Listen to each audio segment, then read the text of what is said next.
On ne fait pas affaire avec une personne qu'on ne peut pas emprisonner. C'est ce que disent bon nombre d'entrepreneurs quand on leur pose la question s'il est opportun d'embaucher un membre de leur famille ou des amis.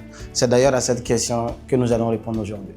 Salut, ici Mamadi Saodo de l'École des entrepreneurs d'Afrique. Beaucoup d'entrepreneurs en fait souffrent ici pour gérer des employés qui sont aussi leurs membres de famille ou bien des amis. On met en avant la relation et on tolère beaucoup de choses. Des écarts de conduite, des problèmes de performance, des retards et j'en passe. Résultat, il y a un sentiment d'injustice qui s'installe au sein de l'entreprise et de problèmes de performance. Alors, embaucher un membre de sa famille ou un ami n'est pas un problème en soi. Il faut seulement que certaines conditions soient remplies. On embauche déjà pour la compétence et non pas pour la relation personnelle. Une fois qu'on embauche pour la compétence, évidemment, il faut veiller à ce que des règles soient bien établies et bien sûr des règles claires et écrites. Donc un contrat de travail, une description de poste et tout ce qui va avec. Et il faut veiller surtout à l'application stricte de ces règles. Au travail, on n'est ni cousin, ni frère, ni soeur, ni ami, on est des collaborateurs. En fait, si ces conditions ne sont pas remplies, on peut perdre soit notre entreprise, bien sûr pour des questions de performance, soit la relation personnelle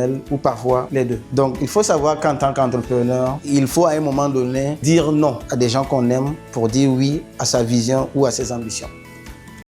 École des entrepreneurs d'Afrique, s'accomplir dans l'intérêt de la communauté.